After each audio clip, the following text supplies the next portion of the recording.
खास खबर के प्रस्तुतकर्ता हैं Patanjali Kesh Kanti, herbal hair and expert oil, scientific व इफेक्टिव सॉल्यूशन। सह प्रायोजक हैं doctor ortho ayurvedic oil and capsule, जोड़ों के दर्द की बेजोड़ दवा, और पेट सफा आयुर्वेदिक चूर्ण, पेट सफा तो हर रोग दफा।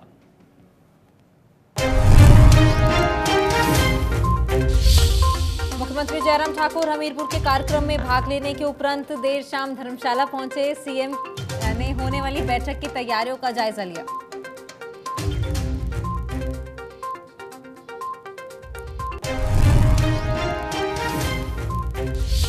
राष्ट्रपति रामनाथ कोविंद 11 जून को अटल टनल के दीदार के लिए पहुंचेंगे मनाली। वहीं प्रशासन ने भी राष्ट्रपति के आगमन को लेकर तैयारियां की शुरू।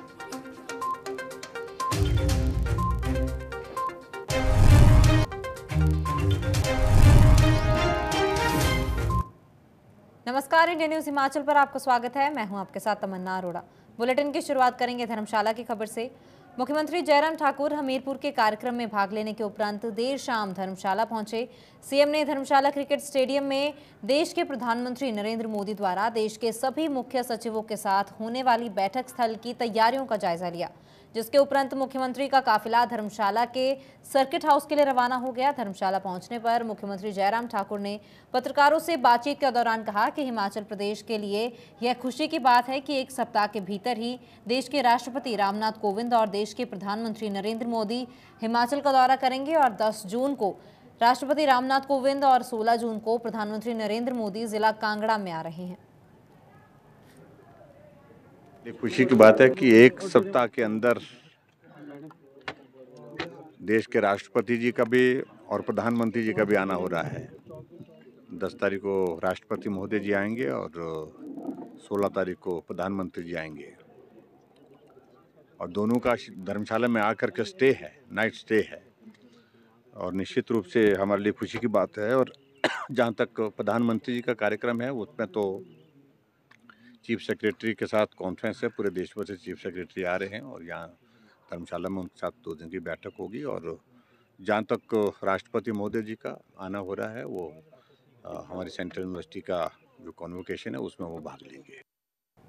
यूजीसी के 7वें वेतन आयोग की सिफारिशों को अविलंब लागू करवाने और शिक्षा की गुणवत्ता के लिए हिमाचल प्रदेश के विश्वविद्यालयों और महाविद्यालयों के प्राध्यापक कई दिनों से संघर्ष कर रहे हैं। हिमाचल राज्य के वल्लभ महाविद्यालय मंडी के टीचर एसोसिएशन की स्थानीय इकाई महासचिव सहायक प्रोफेसर अर्चना शुक्ला ने कहा कि हाल ही में हुई कैबिनेट बैठक में प्राध्यापकों के हित में कोई निर्णय नहीं लिया गया। इसके लिए प्रोफेसरों में भारी रोष पाया जा रहा है और अब शिमला में प्रदेश भर के प्रोफेसर इकाई अनुसार हड़ताल पर बैठेंगे। वल्लभ महाविद्यालय की सेक्रेटरी एचजीसीटी यूनिट की हम लोग 10 से 5 अनशन पर बैठे हुए हैं। इस समय अपनी मांगों को लेकर, मांगे हमारी इस समय सर्वविदित हैं। कल मुख्यमंत्री महोदय लैपटॉप वितरण समारोह में आ रहे हैं, वहां पर हमारा ये योजना है कि हम उन्हें एक बार फिर से मेमोरेंडम देकर अपनी स्थिति से अवगत करवाएंगे। हालांकि कैबिनेट में जो चर्चा हुई है उसमें क्योंकि हमारे विषय को उठाया गया है, उससे हम आशान्वित हैं और हमें लगता है कि यदि मुख्यमंत्री महोदय के साथ बातचीत का मौका मिले तो स्थिति और ज़्यादा क्लियर हो सकती है हमारे लिए। तो हमारी यही उम्मीद है कि कल हमारी बात हो पाएगी और ये जो मुद्दे हमारे थोड़ा आगे बढ़ेंगे। इसके अलावा हम 10 से 5 भूख हड़ताल पर बैठे हुए हैं अपनी अपनी यूनिट में पूरे हिमाचल में, और यदि छुट्टियां शुरू होने तक हमारे विषय में कोई भी डिसीजन नहीं लिया गया तो हम लोग शिमला की ओर कूच करेंगे और वहां पर 24 घंटे चेन स्ट्राइक, हंगर स्ट्राइक हम लोग करेंगे। 24-24 घंटे के लिए एक यूनिट से मेंबर्स जाकर के भूख हड़ताल पर बैठेंगे अपने मुद्दों के समर्थन में। शिक्षा के जो क्लासेस के बारे में इस समय वर्तमान में हम लोगों की क्लासेस लगभग चलती रही हैं, लेकिन यदि अब हमारी मांगें न मानी गई तो छुट्टियों के बाद हम लोग एडमिशन प्रोसेस को पूरी तरीके से बहिष्कार कर देंगे और पूर्ण शिक्षा बहिष्कार का आंदोलन हम लोग से हिमाचल प्रदेश प्राकृतिक संसाधन प्रबंधन समिति वन विभाग के तहत कार्यरत कर्मचारियों ने अपनी मांगों को लेकर बिलासपुर के लखनपुर सहित कार्यालय के प्रांगण में अनिश्चितकालीन हड़ताल शुरू कर दी है। हड़ताल पर बैठे कर्मचारियों का कहना है कि वह एकीकृत विकास परियोजना में कार्यरत हैं। साथ ही उन्होंने बताया कि 25 से 30 साल का लंबा अरसा बीत जाने के बाद भी वे अपने आप को असुरक्षित महसूस कर रहे हैं और सरकार और विभाग उनके भविष्य को लेकर बिल्कुल भी चिंतित नहीं है। दैनिक वेतन भोगी के रूप में रहे आज तक 30-32 साल हो गए हमारे को। तो अब रिटायर होंगे तो हम घर को क्या ले जाएंगे? घर में भी पूछते हैं भाई क्या कमाते हैं, आप क्या करते हैं? आज तक दिहाड़ी के रूप में ही रहे हम, और दिहाड़ी मिली हमारे को। आज की सरकार ने 350 रुपये की हुई है, पहले 30 रुपये से लगे थे हम, 20 रुपये से सन कानून से हम कार्य कर रहे हैं। तो अब रिटायर जा रहे हैं तो घर में भी क्या खाएंगे? कमाने का अवला अब नहीं रहे, सारी जवानी तो हमने प्रोजेक्ट में गवा दी। हमारा हिमाचल प्रदेश वन विभाग से के द्वारा संचालित Himachal Pradesh natural resource management society के हम जो कर्मचारी हैं 25 से 30 वर्षों से अपनी सेवाएं इसमें दे रहे हैं विभिन्न प्रोजेक्टों में, जैसे आईडीपी है, जायका है, केएफडब्ल्यू है, और इससे पहले मेड हिमालयन और एफपीपी प्रोजेक्ट भी हमारे इसमें वन विभाग के रहे हैं। और हम अपनी पूरी ईमानदारी से 25 से 30 वर्षों से सेवाएं दे रहे हैं। पर आज तक हम नेताओं से भी मिले, अफसरों से भी मिले, पर आज तक हमारी कहीं भी सुनवाई नहीं हुई है। सबसे महत्वपूर्ण और इम्पॉर्टेंट मांग तो हमारी यही है कि जो हमारे 19 अप्रैल 2017 को सोसाइटी द्वारा जो नोटिफिकेशन जारी हुई थी, हमें उसके अनुरूप या समकक्ष वेतन दिया जाए और उनके सारे लाभ, वित्तीय लाभ दिए जाएं जो कि उसमें निर्धारित किए गए हैं। हमारे जो 17 के बाद आज 2022 चल पड़ा है, लेकिन अभी तक हमें उनका कोई। हिमाचल प्रदेश के बिलासपुर जिले में मर्डर का मामला सामने आया है। मामले में पुलिस ने मां बेटे सहित 3 लोगों को गिरफ्तार किया है। दरअसल श्री नैना देवी जी के समीपवर्ती पंचायत बस्सी के नजदीक गांव डोला में एक ही परिवार के 2 गुटों के बीच जमीनी विवाद को लेकर कुल्हाड़ी चली और इस हादसे में 62 वर्षीय देवराज सुपुत्र भगवानू राम की मृत्यु हो गई। घटना शनिवार की है। पहले जमीनी विवाद को लेकर थोड़ी बहस हुई और देखते ही देखते एक दूसरे पर तेज हथियारों से हमला हो गया।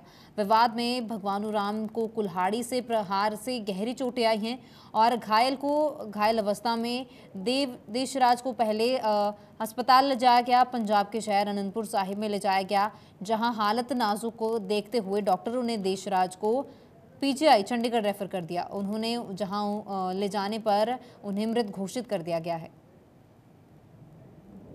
ये हमारे पास पुलिस स्टेशन कोट कैलूर में 4 जून 2022 को ये इन्फॉर्मेशन प्राप्त हुई कि डोला गांव में 2 परिवारों के बीच में जो झगड़ा हुआ है, जिसमें एक देशराज नाम का व्यक्ति है, इसको ये जख्मी है और जिस पर जो पुलिस जो तुरंत जो मौका पर पहुंची तो ये जो जख्मी देशराज था इसको जो वो पीजीआई जो रेफर किया गया। तो पीजीआई में इसके बाद पुलिस के द्वारा जो है इस मामले में जो तुरंत एफआईआर रजिस्टर्ड की गई। एफआईआर रजिस्टर्ड करने के बाद जो वो 3 लोगों को इसमें गिरफ्तार किया गया है। एक इसमें महिला है और 2 इसमें जो मेल जो है जिनके नाम पुनीत और कैलाश है।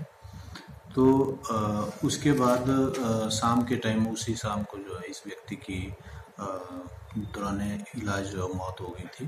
तो अब इस मामले में ये 3 लोग जो अभी 10 तारीख तक जो इनको माननीय अदालत से पुलिस रिमांड हासिल किया गया है तथा इन्वेस्टिगेशन के दौरान इन्होंने जो डंडे और कुल्हाड़ी जो मारपीट के लिए जो प्रयोग की गई थी वो भी बरामद कर ली गई है। देश के राष्ट्रपति रामनाथ कोविंद 11 जून को अटल सदन के दीदार के लिए मनाली पहुंचेंगे। वहीं प्रशासन ने भी राष्ट्रपति के आगमन को लेकर तैयारियां पूरी कर ली हैं। तैयारियां वहां लगातार की जा रही हैं। राष्ट्रपति रामनाथ कोविंद 11 जून को सुबह 11 बजे के करीब मनाली पहुंचेंगे। वहीं हेलीकॉप्टर के माध्यम से लाहौल के सिरस हेलीपैड पहुंचेंगे और यहां से वाहन के द्वारा अटल टनल का दीदार करने के लिए आएंगे। डीसी कुल्लू आशुतोष गर्ग ने बताया कि राष्ट्रपति के आगमन की तैयारियों को लेकर जिला प्रशासन ने बैठकें भी करनी शुरू कर दी हैं।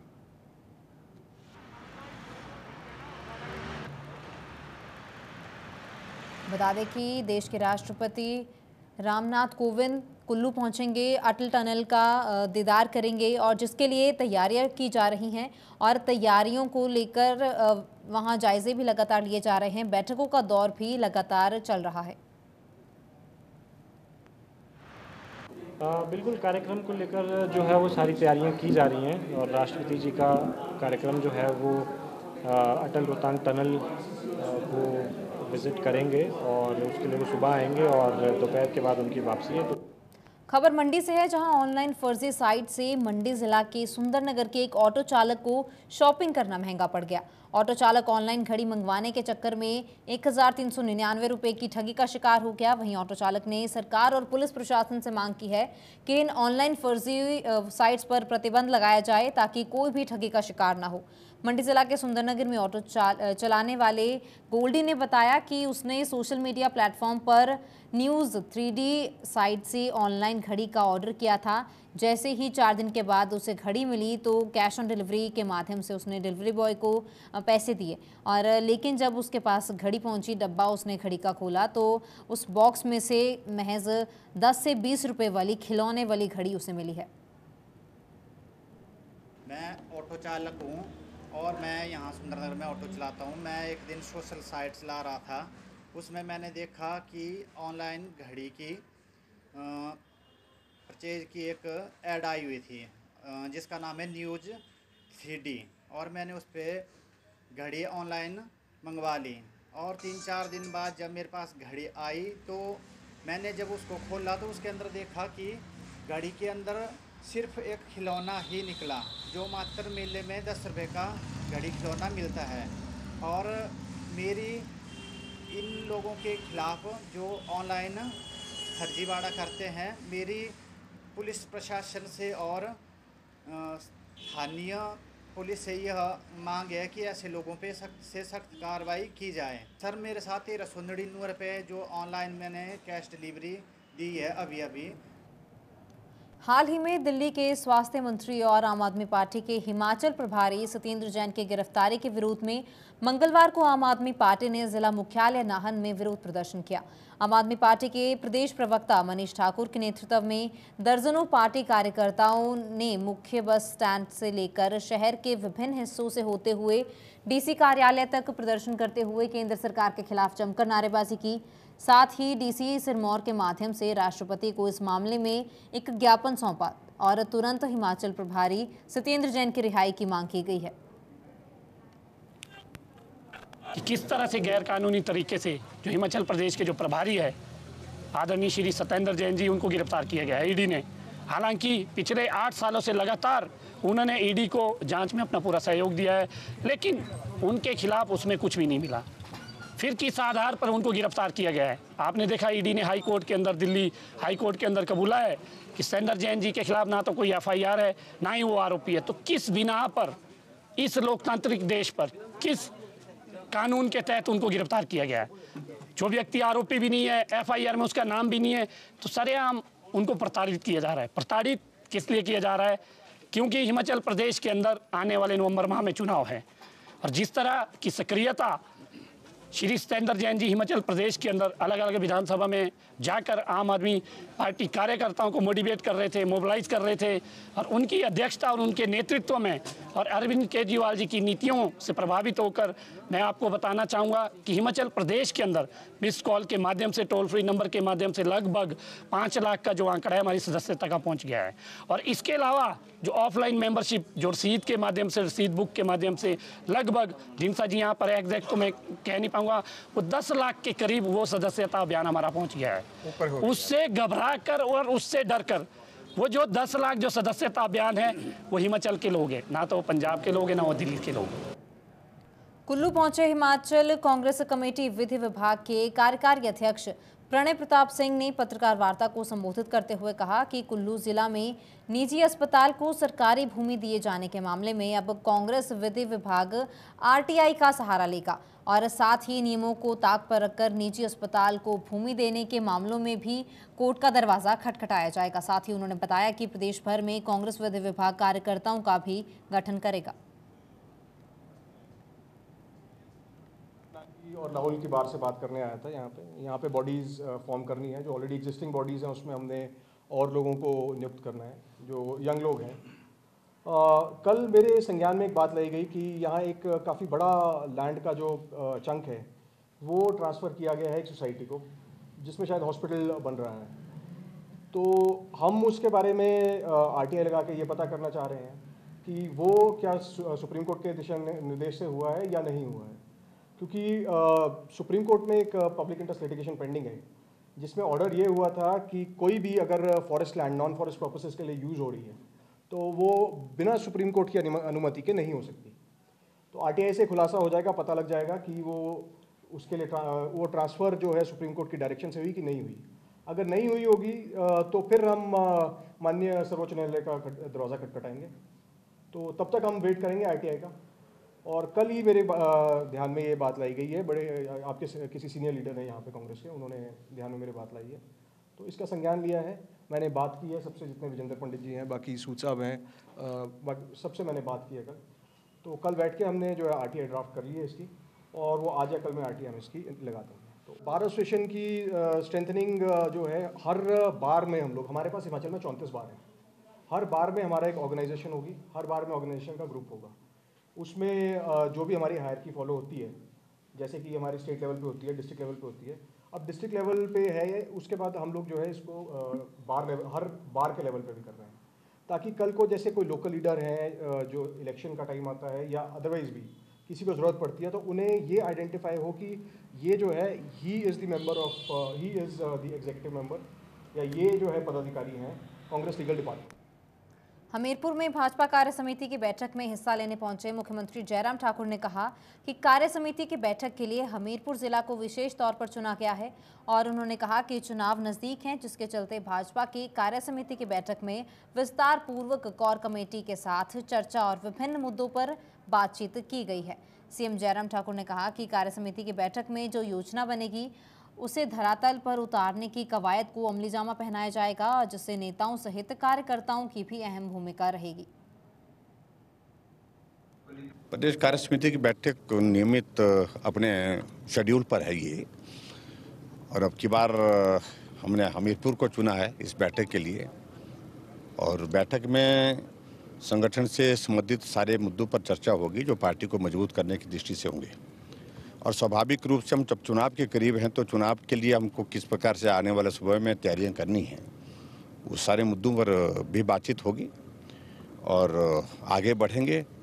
और चुनाव समिति प्रदेश समिति की, इसमें कार्य समिति की बैठक में जो योजना बनेगी उस योजना को लागू करने के लिए सब लोग एकजुट होकर के लगेंगे, नेता भी कार्यकर्ता भी।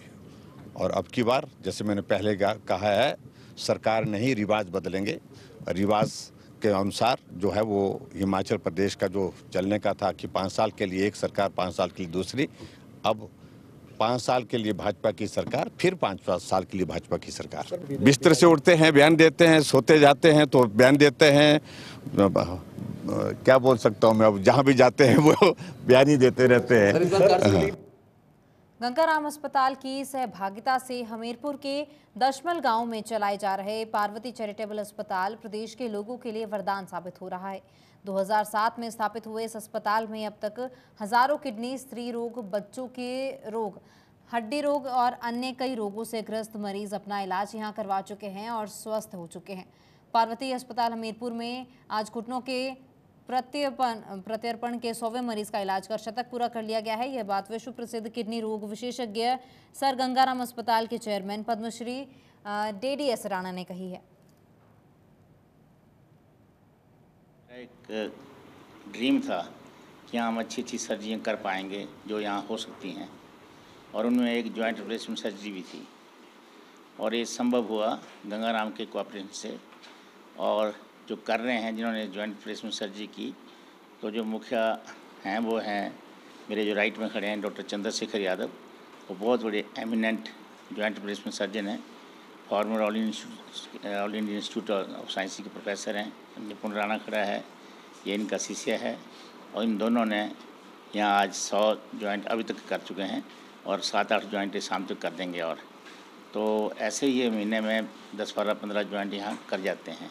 पार्वती हॉस्पिटल गंगाराम से ऑलरेडी एफिलिएटेड है, तो यहाँ अपने हिमाचल के लोग के लिए बहुत मुश्किल होता है कि गंगाराम जाके कोई भी ऑपरेशन कराएं, और वहाँ खर्चा बहुत ज़्यादा आता है।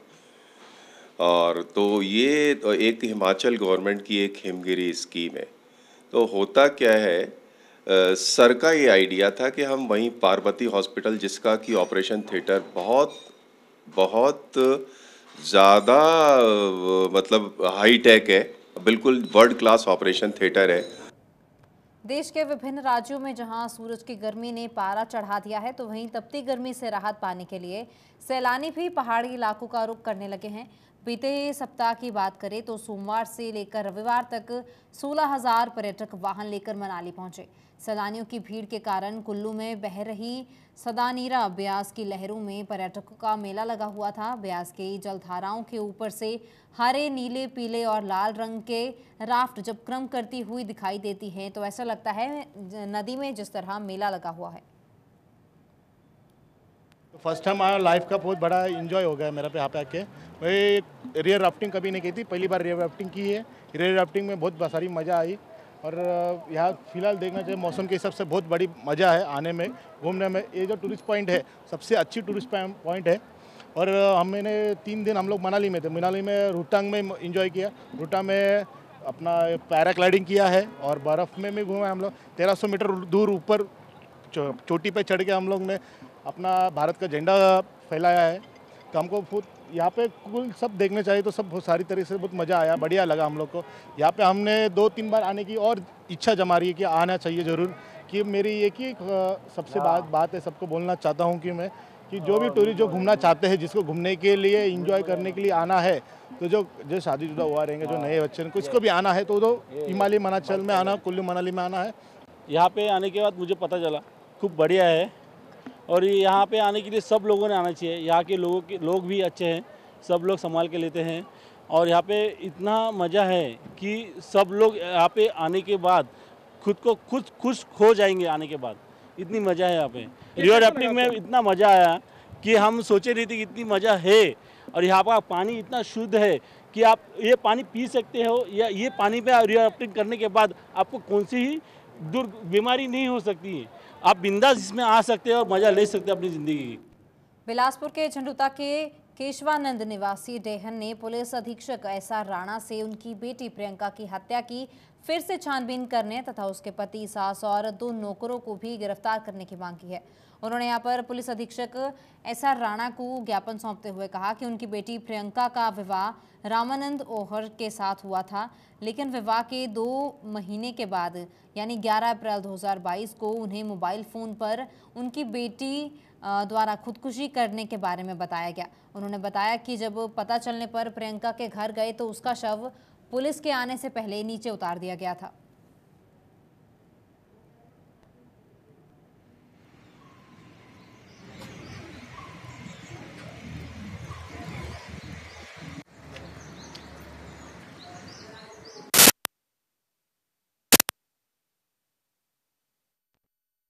में इतना ही। आप बने रहें इंडिया न्यूज़ हिमाचल के साथ। नमस्कार।